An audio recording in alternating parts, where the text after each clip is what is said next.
नमस्कार किसान भाइयों, कृषि जानन में आप सभी का बहुत बहुत स्वागत है। आज हम नोएडा के गौड़ सिटी में आए हुए हैं, जो कि खेरपुर गांव के पास पड़ता है। आज हम ऊर्जा ऑर्गेनिक फार्म्स में आए हुए हैं और यहाँ पे ऑर्गेनिक तरीके से खेती की जाती है। जैसा कि आपने नाम सुना, ऊर्जा ऑर्गेनिक। इसी कड़ी में जो इस ऊर्जा ऑर्गेनिक फार्म्स की जो ऑनर हैं वो ऑर्गेनिक तरीके से खेती कर रही हैं, और अन्य जो किसान हैं जो जैविक तरीके से खेती करना चाहते हैं या फिर जो किसान नहीं कर रहे हैं उनके लिए वो मिसाल के तौर पे हैं। तो आज हम उन्हीं से बातचीत करेंगे और उनसे जानेंगे कि उनके मन में विचार कैसे आया ऊर्जा ऑर्गेनिक फार्म खोलने का। इसके अलावा वो किस तरीके से इसको खेती कर रहे हैं और इसके लिए उन्होंने सिंचाई का क्या तरीका उन्होंने अपना रखा है। तो आपका बहुत बहुत स्वागत है। नमस्कार। नमस्कार। हम चाहेंगे कि आप अपना परिचय पहले दें। जी, मेरा नाम राखी सिंह है। मैं यहाँ पर एक ऊर्जा ऑर्गेनिक फार्म नाम से एक जैविक फार्म चला रही हूँ। हमारा ये लोकेशन जो है ये Khairpur Gujar Chowk, Greater Noida link road, sector 10 के पास है। और हमारा सिर्फ़ और सिर्फ मकसद जो है इस जगह को, इस फार्म को बनाने का है कि लोगों में जैविक और प्राकृतिक खेती और उसके फ़ायदे और उनकी सब्जियों के बारे में जानकारी ज़्यादा से ज़्यादा बढ़ाएं, ताकि वो ये समझ पाएँ कि हर खेती को जहर डाल के नहीं किया जा सकता। और बहुत से ऐसे पहलू हैं जो यहाँ पर हम दिखाते हैं, दर्शाते हैं कि हम किन किन चीज़ों का इस्तेमाल करते हैं, कैसे खेती करते हैं, क्या फ़ायदे होते हैं, क्या नुकसान होते हैं। हर पहलू के लिए यहाँ पर हमारा फार्म ओपन है। सैटरडे और संडे लोग आते हैं, यहाँ पे वक्त बिताते हैं, देखते हैं, हमारा उगाया हुआ खाना खाते हैं और अपने बच्चों को भी दिखाते हैं, क्योंकि लोग, एक इंसान का आज की तारीख में प्रकृति से संबंध बिल्कुल ख़त्म हो चुका है। तो हमारा मेन मकसद कि प्रकृति से बहुत पास आएँ, समझें और वो क्या खा रहे हैं, कहाँ से खाना आ रहा है, उनके भोजन में आज की सब्जियों में जो जहर है उसकी मात्रा कितनी है, क्या होना चाहिए और क्या नहीं होना चाहिए। ये आज के समय में हर इंसान को एक जागरूक होकर सोचने और समझने की बहुत ज़रूरत है। तो हमारे ऊर्जा ऑर्गेनिक फार्म में सारी जो खेती होती है वो प्राकृतिक जैविक तरीके से होती है। हम बाहर से कोई चीज़ इस्तेमाल नहीं करते। हमारे पास अपना गौधन है, हम उन्हीं के गौमूत्र, गोबर से जो अपने तैयार करते हैं, जीवामृत, घन जीवामृत, वेस्ट डिकम्पोज़र, इनके ज़रिए हम अपनी खेती करते हैं। किसान भाइयों, जैसा कि आप देख पा रहे हैं, ये जो फार्म है तकरीबन 10 एकड़ में है और वही इस फार्म में जो कुछ भी है वो सब ऑर्गेनिक तरीके से खेती की जा रही है। वही उन्होंने सिंचाई के तौर पे इन्होंने सोलर पैनल लगवा रखा है और इसके ज़रिए वो सिंचाई करवा रही हैं। तो हम आज, जैसा कि आप लोग देख पाते हैं कि जानते हैं आप लोग, स्टेट गवर्नमेंट और सेंट्रल गवर्नमेंट PM कुसुम योजना के तहत किसानों को सब्सिडी मुहैया करवाती है, या फिर स्टेट गवर्नमेंट है अपने लेवल पे किसानों को सब्सिडी मुहैया कराती है ताकि वो इसके ज़रिए आप सिंचाई करें। क्योंकि मौजूदा में आप देखेंगे डीजल पेट्रोल की जो कीमत है वो दिन प्रतिदिन बढ़ती जा रही है और ये जो ईंधन है ये भी दिन पर दिन कम होता ही जा रहा है। तो सरकार का भी यही फोकस है कि ग्रीन एनर्जी के सहारे जो किसान भाई हैं वो खेती करें।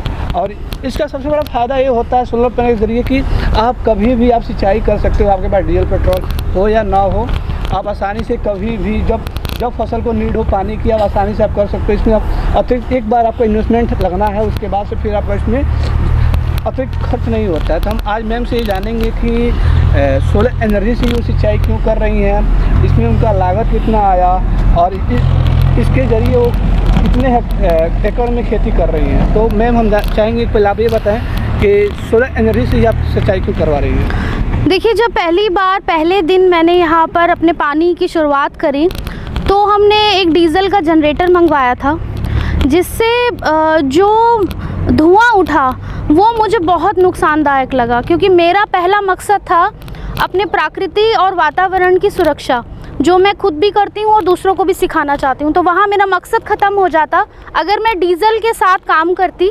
क्योंकि ना सिर्फ धुआं फैलता, ना सिर्फ ध्वनि प्रदूषण होता, उसके साथ साथ और भी बहुत नुकसान थे।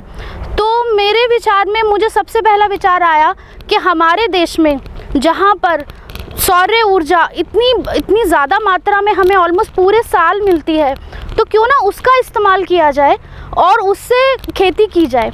तो शुरुआत में मुझे जो सलाह मिली सबसे कि इतना पानी तो आएगा नहीं, आप इतने बड़े 10 एकड़ के एरिया को कैसे सिंचाई करेंगे। तो उसके साथ मैं ये कहना चाहूँगी कि सिर्फ ज़्यादा पानी से खेती नहीं होती, सही तरीके और समझ से खेती होती है। आप सही टेक्निक का यूज़ करेंगे, सही साइंस का इस्तेमाल करेंगे, तो आप अपनी खेती एक ज़रूरत लायक पानी में भी कर सकते हैं, जहां आपके पानी का वेस्टेज भी बचेगा, आपकी बिजली का वेस्टेज बचेगा, प्लस आप कोई पॉल्यूशन नहीं फैलाएंगे और अनगिनत फ़ायदे हैं सोलर पैनल के। मैम ने जैसा कि आप लोगों को बताया कि इससे सबसे बड़ा फ़ायदा ये है कि लोग आमतौर पर किसान ये देखते हैं कि मतलब जो फसल है उसको ज़्यादा से ज़्यादा सिंचाई की ज़रूरत होती है, लेकिन मैम ये कह रही हैं कि अगर तरीके बस से किया जाए तो कम से कम पानी में भी उसकी खेती की जा सकती है। जैसा किसान भाई आप लोग जानते भी हैं कि जल का जो दोहन है मौजूदा वक्त में बहुत ज़्यादा हो रहा है। अब देखेंगे कि बहुत सारे ऐसे स्टेट हैं जहाँ पे जो जलस्तर है वो काफ़ी नीचे जा चुका है। अब हरियाणा का ही देखेंगे कि बहुत सारा ऐसा इलाका है जहाँ पर जलस्तर इतने नीचे जा चुका है कि वहाँ की जो सरकार है वो किसानों से रिक्वेस्ट कर रही है, आप परती भी छोड़ देंगे खेत, यानी खेत में आप बुआई अब नहीं भी करते हैं तब भी हम आपको मुआवजा देंगे। तो इसी से अनुमान लगा सकते हैं कि मतलब जलस्तर वो कितना नीचे जा रहा है। और ऐसा ही तो इन्होंने जो आइडिया जो जनरेट किया और कि कम से कम पानी में मतलब किस तरह सिंचाई करें, तो सबसे जो एडवांस मौजूदा में तकनीक है उसका नाम है ड्रिप इरिगेशन। तो उस तकनीक के सहारे बहुत सारे किसान भाई खेती कर रहे हैं और लाभ कमा रहे हैं। और उसके लिए सबसे ज़रूरी है ड्रिप इरिगेशन के लिए ज़रूरी है आपके पास सोलर पैनल होना, क्योंकि इसी के ज़रिए वो लोग ड्रिप इरिगेशन के ज़रिए आप खेती कर रहे हैं और कम से कम पानी लगाकर ज़्यादा से ज़्यादा फसल प्राप्त कर रहे हैं। तो मैम से हम यही जानेंगे कि अगर इतना बड़ा अगर सोलर पैनल लगवाना हो तो कितना बजट लगता है तकरीबन? जी, इस पैनल को लगाने के लिए हमने बहुत रिसर्च करी और हमें बेस्ट से बेस्ट जो रेट मिला था वो 2.25 लाख से लेकर 2 लाख के बीच में हमारा एक्सपेंस आया। ये एक 3 किलोवाट का सिस्टम है जो हमारी खेती के लिए मुझे काफ़ी लगता है। बस हमें अपने जल के भंडारण की व्यवस्था थोड़ी सी बेहतर करनी पड़ती है, क्योंकि हमारे पास टाइम लिमिटेड होता है, सूर्य उगने से लेकर सूर्य अस्त तक का ही वक्त होता है, इसलिए हमें स्टोरेज पे थोड़ा ध्यान देना पड़ता है और सही समय पे पानी का सही तरीके से इस्तेमाल करना बहुत ज़रूरी है। अदरवाइज़ ये एक बहुत ही ज़्यादा कॉस्ट इफ़ेक्टिव या कम लागत, आपकी लागत बहुत साल भर में भी आपकी लागत निकल जाएगी। अगर आप कंपेयर करेंगे डीजल के प्राइस से, बिजली के बिल से, तो साल भर में आपका पैसा फ्री हो जाएगा। तो घबराइए मत सोलर एनर्जी की तरफ जाने से, बिल्कुल यूज़ करना चाहिए। हर चीज़ पॉल्यूशन भी नहीं रहेगा और रिन्यूएबल सोर्स ऑफ एनर्जी है, एनवायरनमेंट के लिए सेफ़ है। प्रकृति का ज़्यादा से ज़्यादा इस्तेमाल कीजिए, वही प्राकृतिक खेती है जहां आप सारे समन्वय के साथ एक साथ मिलके प्रकृति से कुछ लेते हैं। मैम हम ये जानना चाहेंगे कि जैसे आपने बताया कि आपका जो फार्म है तकरीबन 10 एकड़ में है, तो इसमें कितने हॉर्स पावर का मोटर लगा हुआ है? ये हमारा 5 हॉर्स पावर का मोटर है, 3 किलोवाट का हमारा सिस्टम है। तो किसान भाइयों, मैम के पास मौजूदा वक्त में 5 हॉर्स पावर का मोटर है और 3 किलोवाट का ये है अपना सोलर पैनल, और इसी के ज़रिए वो खेती कर रही हैं फ़िलहाल। और जैसा कि आप चाहेंगे कैमरामैन से वो थोड़ा एक फार्म के एरिया दिखाएं, वो ये फार्म का एरिया कितना बड़ा है। इस फार्म के बारे में आप लोगों को हम और भी बताएंगे विस्तृत तौर पे, लेकिन हम चाहते थे कि आप लोग जानें कि सबसे ज़रूरी है खेती के दौरान सिंचाई, सही समय पे सिंचाई। तो सिंचाई के लिए कि उसके लिए संसाधन क्या हो, तो आप देखिए मतलब संसाधन के तौर पे इनके पास एक जगह है, वो अस्थाई है, छोटे से एरिया में है और इसके ज़रिए आप सिंचाई तो कर ही सकते हैं। इसके अलावा आप बिजली के तौर पे और भी आपका इसका इस्तेमाल आप कर सकते हो। तो ये सिंचाई के लिए एक बहुत अच्छा साधन है और किसान भाई अगर ऐसा करते हैं तो निश्चय ही कम लागत में अच्छा मुनाफा कमा सकते हैं और ये किसानों के लिए बहुत ही बेनिफिशियल है। तो और इसके बारे में किसान भाई ऐसे और किसान भाई कोई भी इसके बारे में और जानकारी प्राप्त करना चाहता है तो कमेंट बॉक्स में पूछ सकता है। मैम का नंबर वहाँ पे होगा, आप उससे भी पता कर सकते हैं आप। इसके अलावा जैविक तरीके से खेती कर रही है मैम, उसमें सिंचाई के लिए कितना पानी की ज़रूरत पड़ती है उसके बारे में मैम से जानकारी प्राप्त कर सकते हैं।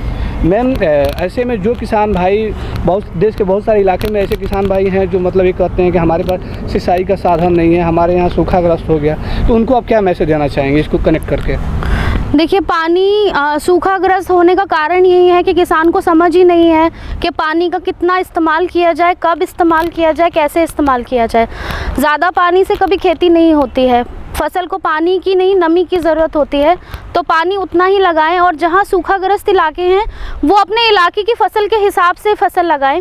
जहाँ पानी की जितनी बहुलत है, या तो रेन वाटर को हार्वेस्ट करें, पानी के लिए जल स्रोत बनाएं, ज़्यादा से ज़्यादा पेड़ लगाएं, क्योंकि पेड़ जो है वो आपकी धरती को मजबूत बनाएंगे।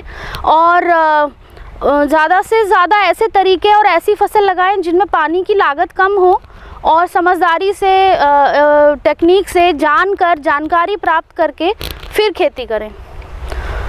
तो ऐसे में किसान भाइयों, ये जो आप लोग के साथ आज हमने चर्चा किया, तो निस्संदेह जो सोलर एनर्जी है आप लोग के लिए काफ़ी कारगर है, और इस पर स्टेट और सेंट्रल गवर्नमेंट भी फोकस कर रही है, और मैम भी उस पर फोकस कर रही है उसी क्रम में।